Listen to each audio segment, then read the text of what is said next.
세례를 주거나 또 임직을 할 때 진행하는 문답의 내용들 중에는 꼭 빠지지 않고 장로교회는 들어가는 내용이 있습니다. 그것이 무엇이냐면 웨스트민스터 대소요리 문답을 따르겠느냐라고 하는 이 질문입니다.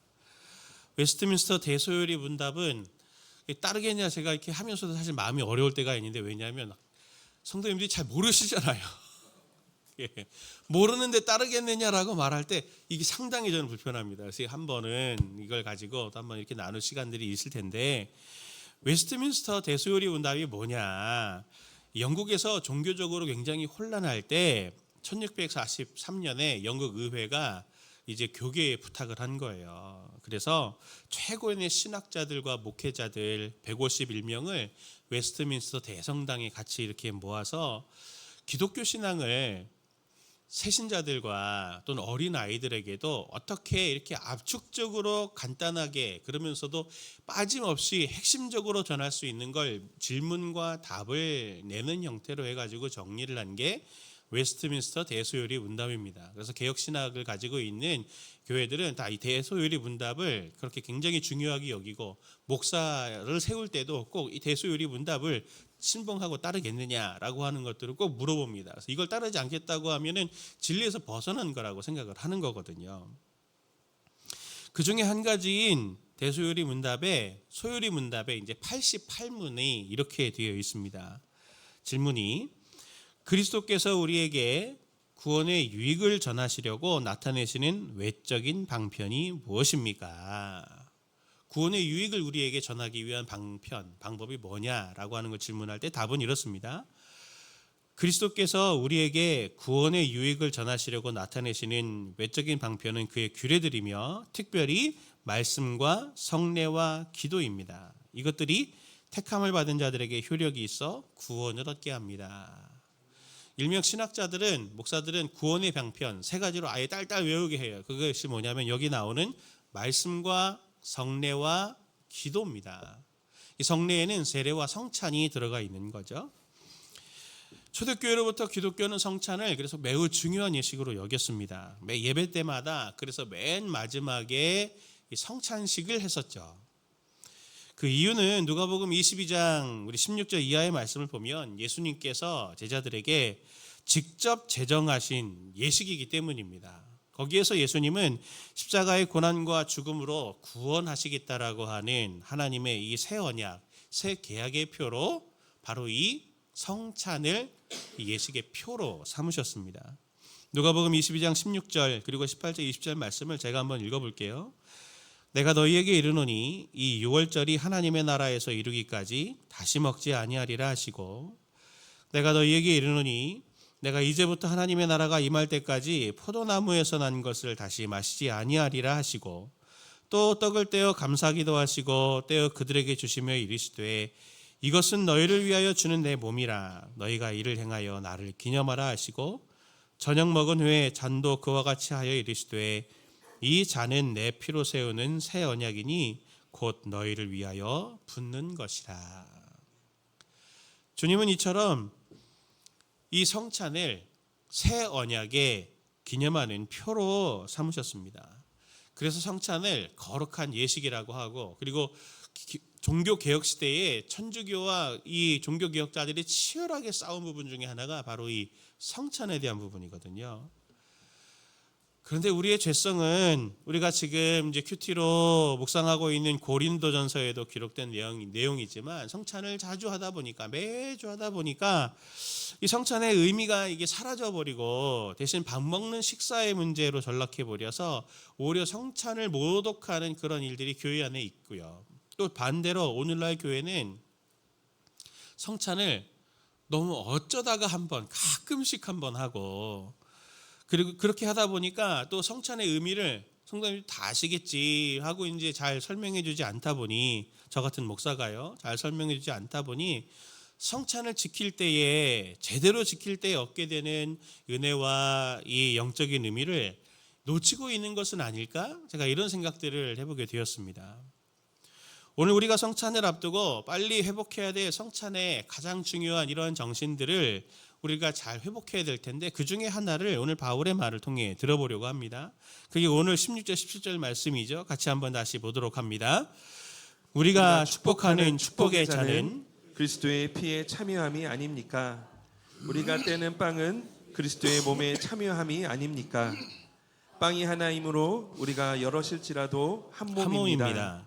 그것은 우리가 모두 그 한 덩이 빵을 함께 나누어 먹기 때문입니다. 바울은 예수님께서 십자가의 고난을 앞두고 진행하신 마지막 만찬장에서 제자들에게 나눠주신 포도주 잔과 한 덩이의 떡을 찢어서 서로 나눠주신 이 성찬에 담긴 스피릿을 정신을 한마디로 말하면 이거죠. 그리스도의 몸을 소중히 여기십시오. 바울이 이 말씀에서 반복하고 있는 몸이라고 하는 단어는 헬라어 단어로 소마라고 하는 단어를 쓰는데 이 몸이라고 하는 단어는 물리적인 몸을 말합니다. 실제로 이 물리적인 몸을 말해요. 근데 16절에 나타나는 몸과 17절에 나타나는 몸은 강조점이 살짝 다르거든요. 오늘 이것을 바탕으로 해서 주님께서 우리에게 주신 그리스도의 몸을 우리가 소중히 여기기 위해서 무엇을 염두해야 되고 또 어떤 것들을 우리가 그것을 마음에 회복하면서 성찬에 나아가야 할지를 오늘 영적인 유익을 얻는 큰 시간 되기를 예수님의 이름으로 축원을 드립니다. 소중히 여겨야 될 그리스도의 몸 첫 번째로는 그리스도의 몸된 나를 소중히 여기라고 하는 것을 성경은 우리에게 말합니다. 성찬과 관련해서 바울이 가장 먼저 말하는 것은 이것이죠. 16절의 말씀을 보면 이렇게 말합니다. 세 번역으로 제가 볼게요. 우리가 축복하는 축복의 잔은 그리스도의 피에 참여함이 아닙니까? 우리가 떼는 빵은 그리스도의 몸에 참여함이 아닙니까? 바울은 질문의 형태로 그리스도의 피에 참여함이 아닙니까? 그리스도의 몸에 참여함이 아닙니까? 하면서 참여라고 하는 이 단어를 반복하고 있습니다. 그런데 여기 참여라고 하는 단어가 그리스어로는 코이노니아, 익숙한 단어죠? 코이노니아라는 단어를 쓰는데 교제하다, 참여하다 이렇게 말을 하는 거죠. 무엇인가에 이런 단체나 어떤 모임에 같이 들어가는 거. 그거 이제 이 코이노니아라고 말을 하는데 바울은 이 떡과 잔, 성찬을 통해서 우리가 그리스도의 피, 그리스도의 몸에 참여한다. 그렇게 말을 합니다. 오늘 여기서 이 참여라고 하는 단어는 그냥 들어가는 것만 말하는 게 아니고 바울에게 있어서는 특별한 의미를 갖고 있어요. 성경에서. 이건 그리스도와 연합된 새로운 관계를 맺는 것을 말합니다. 이 참여함을 통해서 우리는 그리스도와 연합이 되고 성찬을 통해서 그리스도와 한 몸, 한 공동체 하나가 된다라고 하는 것을 말합니다. 그러니 우리가 이 성찬을 통해서 어떤 은혜를 받게 되냐면 주님이신 예수 그리스도와 하나가 돼서 우리에게는 원래 없는데 하나님에게만 있는데 주님에게만 있는 것이 우리에게로 같이 공유되어지는 일들이 일어나게 되는 거죠. 우리에게는 원래 없는데 그리스도에게만 있었던 왕적인 권리가 우리에게도 공유되어지는 일들이 일어나게 되는 겁니다. 우리로서는 상상도 못할 일인데 우리가 성찬을 통해 그리스도와 연합이 됨을 통해서 그리스도께서 하고 계시는 일들이 우리에게도 공유가 되어져서 그 일들이 그리스도께서 하시는 일들이 우리의 일이 되어서 우리에게는 사명이 되는 것이 바로 이 성찬을 통해 우리가 그리스도와 연합이 될 때 일어나는 놀라운 영적인 원리라고 하는 겁니다. 그야말로 참여라고 하는 것은 모든 것을 공유하는 그리스도와 모든 것을 공유하는 운명 공동체가 되는 복된 일인 것이죠. 그러니 성찬을 우리가 소중히 여겨야 되는데 그렇다면 성도님들도 이렇게 질문하시지 않겠어요? 그 한 번 하면 이미 참여한 게 되는데 세례처럼 한 번만 하면 되지. 그럼 뭘 왜 계속 이렇게 매번 반복합니까, 목사님? 좋은 질문입니다. 저도 들어봤어요. 저도 모태신앙이어서 교회 생활하면서 저도 그래서 좀 일찍부터 참여하고 싶었지만 성찬에 참여하지 못했던 것 중에 하나는 과거 목사님들이 교회에서 성찬식을 이렇게 쭉 앞두고 그리스도께서 제정하신 예식이다. 그리고 이것을 그리스도의 몸을 잘 분별하지 못하고 먹고 마시는 자는 자기 몸에 대해서 죄를 짓는다 하면서 설명을 어떻게 하셨냐면 죄가 많거나 예수님의 몸과 피를 대할 때 죄로 인해서 자기가 찔림이 많은 사람들은 성찬을 안 받는 것이 좋습니다. 회개하고 그리고 돌이킨 다음에 성찬에 참여하는 것이 좋습니다. 그렇게 이제 말씀을 하시다 보니 죄가 있는 분들은 성찬을 이제 나는 성찬을 대할 자격이 없어 하면서 이제 안 받으신 분들이 있으세요. 지금도 그렇게 생각하시는 분들이 상당히 많으시더라고요. 그렇죠? 근데 사실은 그건 목사인 저 같은 사람들이 잘못 말씀을 드린 겁니다. 그렇지 않아요. 엄밀히 말하면 그렇게 말하는 건 성찬의 정신을 잘못 알고 있는 겁니다. 예수님의 피는 무엇 때문에 흘리신 겁니까? 죄사함을 얻게 하려고 흘린 피입니다. 어떤 사람에게 이 피가 필요할까요? 죄가 많은 사람들에게 예수님의 피가 필요하죠.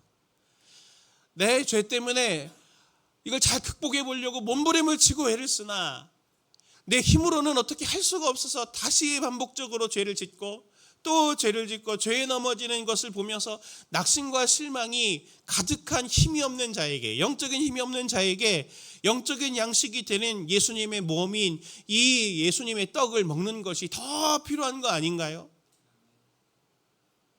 더 피를 먹고 더 떡을 마시려고 해야 되는 거죠. 죄가 많으면 많을수록 말입니다. 존 스펄전이라고 하는 영국의 목사님이 예수님의 피에 대해서 이렇게 설교한 적이 있습니다. 제가 한번 읽어볼게요. 그리스도의 피는 모든 영적 질병을 고치는 위대한 치료제입니다. 주홍 같은 죄도 평생을 죄의 찢기 속에 살아온 인생도 이 피의 효력을 넘어설 수 없습니다. 그리스도의 피가 영혼에 뿌려질 때 그것은 단지 죄를 씻어낼 뿐 아니라 죄를 죽여버립니다. 그것은 정욕을 십자가에 못 박고 마음을 거룩하게 하며 영혼을 하늘의 것으로 가득 채웁니다. 만약 여러분이 죄책감으로 괴로워하고 있다면 보혈을 바라보십시오. 그러면 평안을 찾을 것입니다. 만일 여러분이 죄의 권세와 유혹에 시달리고 있다면 보혈을 바라보십시오. 그러면 그 죄를 정복할 힘을 얻게 될 것입니다.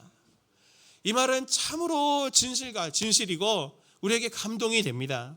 성도님들 중에 오늘 내가 반복적인 죄로 힘들고 이 죄를 극복할 수 없다고 하면 이 보혈을 바라보고 보혈의 피가 되는 잔을 마시고 예수님의 떡인 살을 먹으려고 해야 되는 것이죠. 어떤 분들은 예수님의 죽음과 십자가의 사건을 과거의 어떤 한 사건, 그냥 하나님의 뜻을 이루기 위해서 그리스도께서 이루신 하나의 무슨 업적 이렇게 생각을 하고 그분의 십자가와 그의 죽으심과 나와의 관계는 별로 연관을 자꾸 짓지 못하시는 분들이 의외로 많은 걸 볼 수 있습니다. 예수님은 자신을 위해서 피 흘리신 게 아니에요. 우리를 위해서 피를 흘리신 겁니다.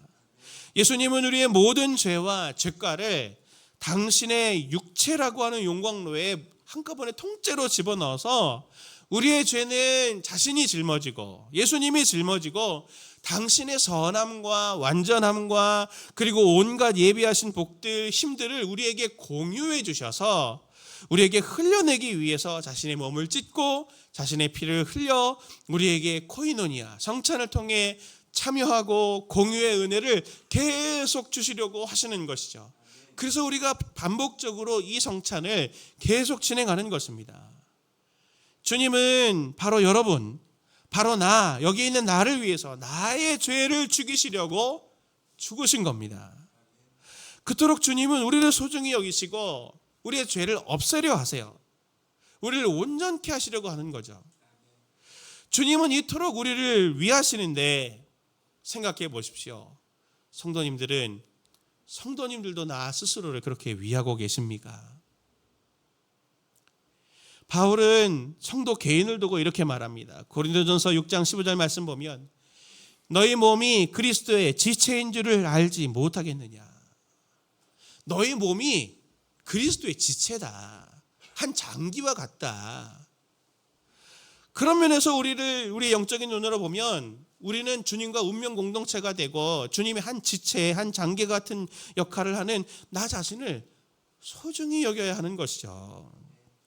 그런데 우리는 나 자신을 소중히 여기지 않고 우리에게 부여된 기회와 시간들을 너무 우리가 지금 이렇게 흘려내보고 허비하고 있는 것은 아닌지 점검해 보아야 합니다. 저부터도 우리는 나 자신에게 주님의 목숨값이 걸려 있다고 하는 걸 종종 잊고 살 때가 너무 많습니다. 내가 얼마나 돈을 버는지, 내가 무엇을 이루었는지, 내가 무엇을 할 수 있는지 할 수 없는지, 이런 것들을 보고 자기 자신을 자꾸 가치를 판단하려고 하지만, 십자가 앞에 우리가 서게 되고 성찬 앞에 서게 되면, 그래, 내 목숨에, 내 삶에는 예수님의 목숨값이 달려있지, 얼마나 고귀한 보배로운 피인가 라고 하는 걸 생각하면서 우리의 자존감이 세워지고 우리의 죄에 대해서 극복하려고 하는 열정들이 솟아나야 되는 것이 항상 정상인데, 그것이 자꾸 우리의 일상생활에서 놓치게 되니 반복적으로 성찬을 우리가 이렇게 대해야 하는 이유가 바로 여기에 있는 것이죠. 우리는 자기 스스로의 생각에 이 죄가 작다고 해서 자꾸 작은 죄 짓는 것을 아무것도 아닌 것처럼 여기고, 또 어떤 때는 죄 짓는 그런 것들이 너무 습관화가 돼서 일상적으로 죄를 짓고 있음에도 불구하고 내가 얼마나 죄를 많이 짓고 있는가라고 하는 양심의 가책이나 신앙적인 가책을 잊어버린 채 그냥 일상을 흘려보내고 있는, 내 자신을 소중하게 여기지 않는 그런 삶을 살고 있지는 않습니까? 그래서 주님이 너 스스로를 주님의 몸으로 여기고 나 스스로를 뒤돌아보고 주님의 몸으로 소중히 여기라고 주님은 오늘 이 성찬을 제정하시고 반복적으로 하라고 오늘 우리에게 말씀을 하시는 것입니다. 오늘 우리가 성찬을 대할 때 하루속히라도 정말 빨리 회복이 되어야 하는 것은 나를 소중히 여기는 삶을 회복해야 된다고 하는 것입니다. 나의 모든 삶의 고통을 자꾸 불러오는 죄와 죄의 영향력으로부터 벗어나게 해주시기 위해서 주님의 몸을 찢고 피를 흘린 것을 기억하면서, 주님, 나도 나를 소중히 여기겠습니다. 내가 주님의 이 몸과 피를 먹고 마시면서 이 주님의 몸과 피가 내가 내 안에 있는 죄와 죄성을 이길 힘을 주실 걸 제가 믿습니다. 제가 오늘 이것을 먹을 때 주님, 나에게 내적인 힘을 주셔서, 영적인 힘을 주셔서 죄와 다시 잘 싸우겠습니다라고 하는 이 열망이 솟아나는 저와 성도님들 되시길 예수님의 이름으로 축원을 드립니다. 두 번째로 소중히 여겨야 될 그리스도의 몸으로서 오늘 본문이 교훈하는 것은 그리스도의 몸된 교회 공동체를 소중히 여기라고 하는 것을 오늘 성찬은 우리에게 교훈해 줍니다. 성찬을 말할 때, 성찬의 의미를 말할 때 현대 기독교인들이 가장 많이 놓치고 있는 것 중에 하나가 바로 교회된 공동체성을 말하는 것이죠. 바울은 오늘 17절의 말씀에서 이렇게 말합니다. 고린도전서 10장 17절 말씀을 보면, 떡이 하나요 많은 우리가 한 몸이니 이는 우리가 다 한 떡에 참여함이라. 이 말씀을 따르면 이 떡을 먹는 사람은 한 몸, 한 공동체, 한 교회가 된다는 겁니다. 앞에서 이 성찬은 예수님이 나를 위해서 죽으셨다고 하는 것을 믿는 사람들이 그 약속을 기억하며 먹는 언약적인 성격을 가졌다고 제가 말씀드렸잖아요. 성경을 보면 여러 언약이 나옵니다. 서로 계약이 나와요. 그 약속들을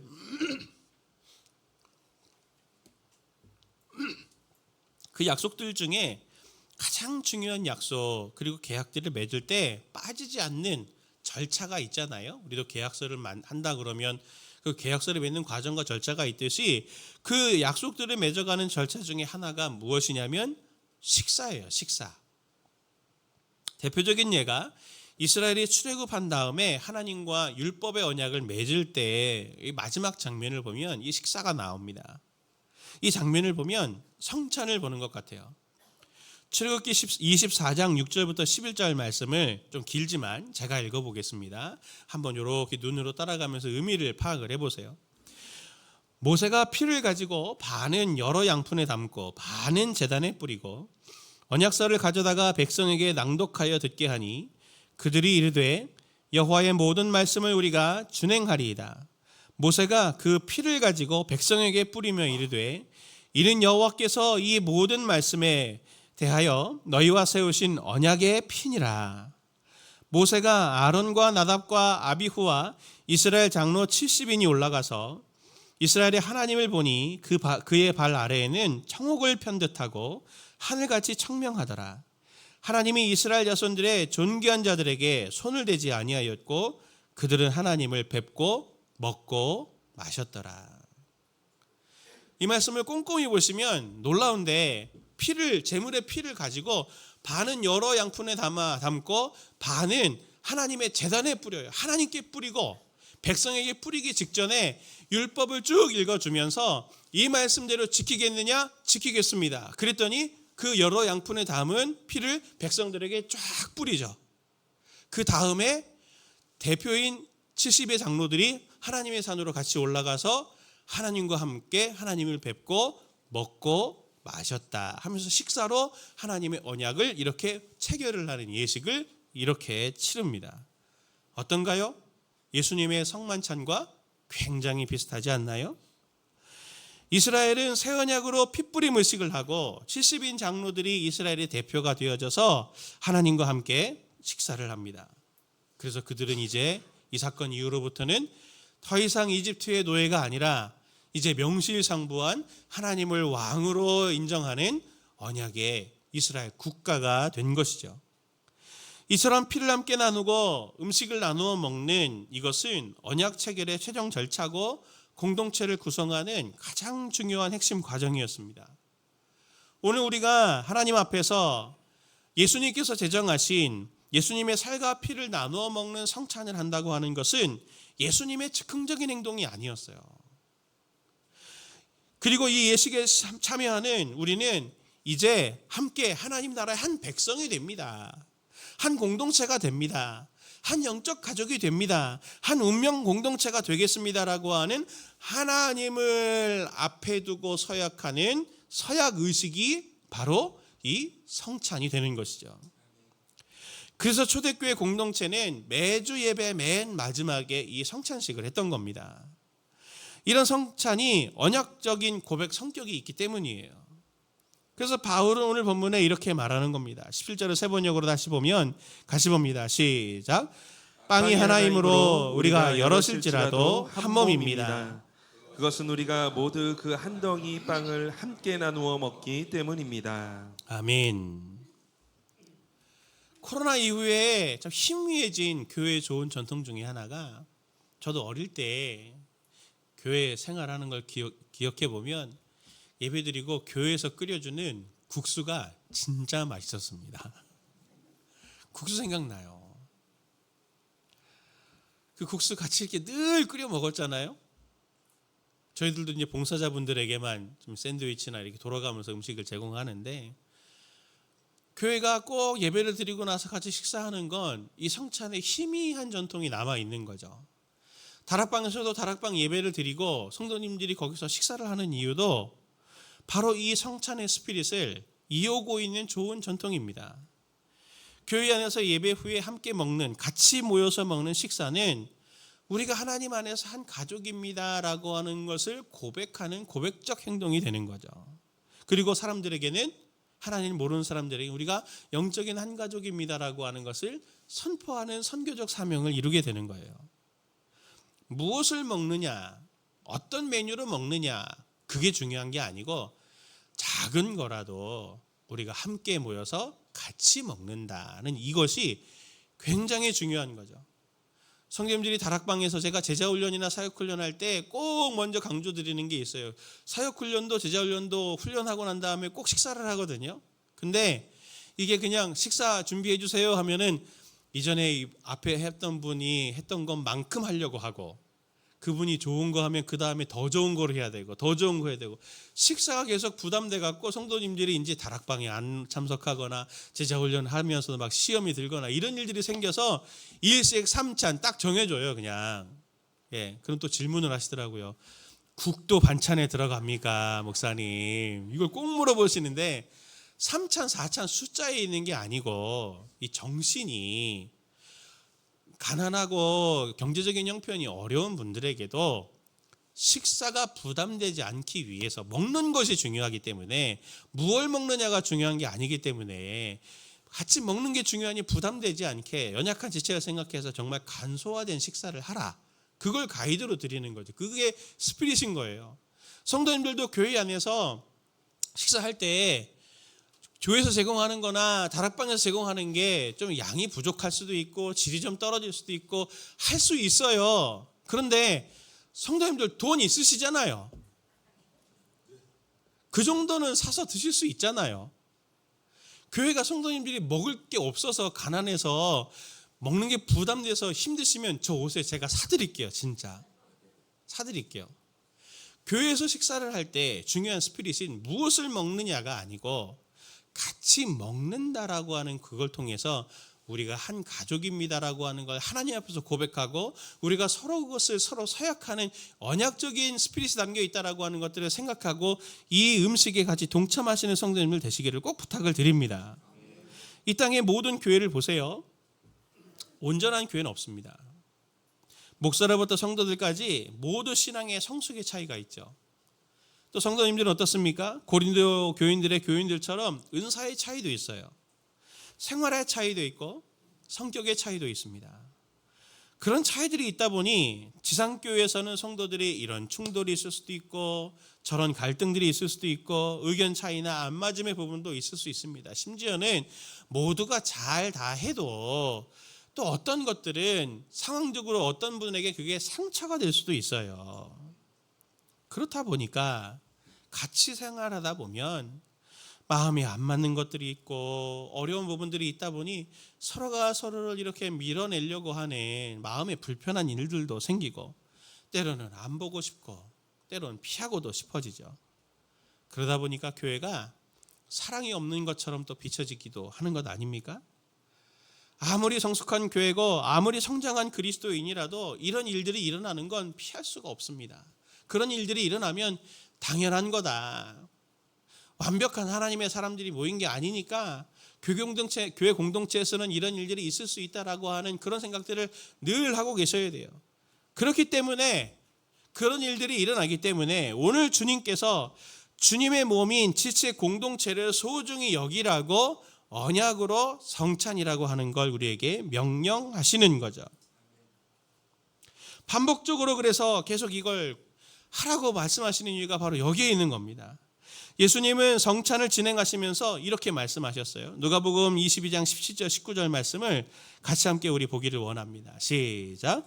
이에 잔을 받으사 감사하기도 하시고 이르시되 이것을 갖다가 너희끼리 나누라. 또 떡을 가져 감사기도 하시고 떼어 그들에게 주시며 이르시되 이것은 너희를 위하여 주는 내 몸이라. 너희가 이를 행하여 나를 기념하라 하시고 저녁 먹은 후에 잔도 그와 같이 하여 이르시되 이 잔은 너의 피로 세우는 새 언약이니 곧 너희를 위하여 붓는 것이라. 제가 영어로 된 것은 ESV 성경의 일부를 제가 저렇게 인용을 한 것인데 계속 반복하고 있는 게 있죠. 너희를 위하여, 너희끼리, 너희를 위하여. 생각해 보세요. 우리의 본성대로 하면은 예수님의 떡을 받았어요. 상처 준 사람에게 나눠주고 싶겠어요? 안 주고 싶죠. 이거 나눠줘야 돼. 우리끼리. 내가 같이 하고 싶지 않은 사람에게 잔을 나눠주고 싶어요? 안 나눠주고 싶어요. 원래 이 당시에는 예수님의 만찬 자리에서는 잔이 아마 하나였을 거예요. 예수님이 한 잔을 쭉 드시고 일부를 쫙 잔을 돌리는 거죠. 내가 미워하는 베드로가 먼저 먹었어. 입을 댔어. 그 먹고 싶겠어요? 안 먹고 싶겠잖아요. 근데 먹어야죠. 예수님이 명령하셨으니까. 예수님이 주시는 성찬의 명령에는 반복적으로 너희끼리, 너희 가운데서 너희들 스스로 나눠라. 그리고 너희를 위하여, 너를 위하여, 너라고 하는 것이 계속 반복적으로 강조되면서 성찬에는 기본적으로 타인을 위한 마음을 강조하고 있어요. 이 말씀처럼 성찬은 단순히 나의 죄 때문만에 하나님께서 제정하신 예식이 아니라고 하는 거죠. 예수님 입장에서 생각해 보세요. 너희를 위하여 라고 그렇게 말씀하시는 우리는, 나는 예수님의 입장에서는 타인이 아닙니까? 예수님이 타인인 나를 위해서 희생하시고 죽으셔서 내가 예수님과 같이 하나가 한 몸이 된 것처럼 이 성찬을 받는 예수님의 살과 피를 함께 나눔을 통해 우리가 서로를 위해서, 서로가 서로를 위해서 희생하고 그 희생을 통해 하나가 되는 일에 동참하라는 서약으로 주님은 이 성찬을 우리에게 베풀어 주시는 것이죠. 이처럼 성찬은 타인과의 관계, 특별히 함께 성찬을 하는 공동체된 교회 안에서의 관계 회복을 위한 성찬이기도 한 것입니다. 우리가 성찬, 예수님의 살과 피를 상징하는 떡과 잔을 함께 마심은 그걸 함께 먹는 사람들끼리 소중한 하나, 한 몸 되게 그리스도의 언약으로 강하게 묶어주는, 서로를 소중하게 여기는 관계의 끈이 되는 것입니다. 함께한 자리에서 성찬을 먹고 마시는 자들끼리 서로를 향해서 희생하겠다고 하는, 서로를 사랑하겠다고 섬기는 서약, 우리에게 서로를 운명 공동체라고 여기겠다고 하는 서약, 하나님 나라에서 어떠한 갈등과 어려움이 있어도 우리가 서로 헤어지지 않겠다고 하는 결혼의 서약을 하는 것과 같은 서약이 있는 것이 바로 이 성찬입니다. 그래서 관계 유지할 수 있는 그 힘, 내가 그를 사랑할 수가 없고, 내가 그를 용서할 수가 없고, 내가 그를 품을 수가 없으니 하나님, 주님께서 주시는 그 생명의 양식을 제가 공급받고 주님이 주시는 영적인 힘으로 제가 그를 품고 섬기고 사랑하겠다고 하는 그 고백과 결단으로 나아가는 것이 바로 이 성찬에 담겨져 있는 가장 깊은 의미입니다. 오늘 우리가 성찬을 대할 때 우리 공동체 안에서, 다락방 안에서, 또는 함께하는 가정 안에서 마음에 안 들었던 사람들에 대한 기억이 있습니까? 다락방과 부서 안에서 봉사를 하면서 또는 가정 안에서 서로 품지 못하고 용서하지 못하고 아무런 겉으로는 티가 나지 않으나 마음으로부터는 이렇게 밀어내고 있는 그런 생각들이 있었다면 그 죄된 본성을 오늘 우리가 이 성찬을 통해 주님과 더욱 연합되고, 연합됨을 통해 주님께서 공급해 주시는 그 힘으로, 능력으로 하나님 주님께서 주시는 그 사랑과 그 은혜로 그 모든 부정적인 마음과 상처와 눈물들은 다 녹여내게 하여 주시고, 하나님께서 주시는 그 힘으로 제가 더욱더 우리 지체들을 사랑하기를 원합니다. 그래서 우리가 서로 제자인 줄을 알리라 하셨던 하나님의 그 뜻이 이루어지는 제 삶이 되게 하여 주옵소서. 그렇게 사모하며 나아가시는 저와 성도님들 되시길 예수님의 이름으로 축원을 드립니다.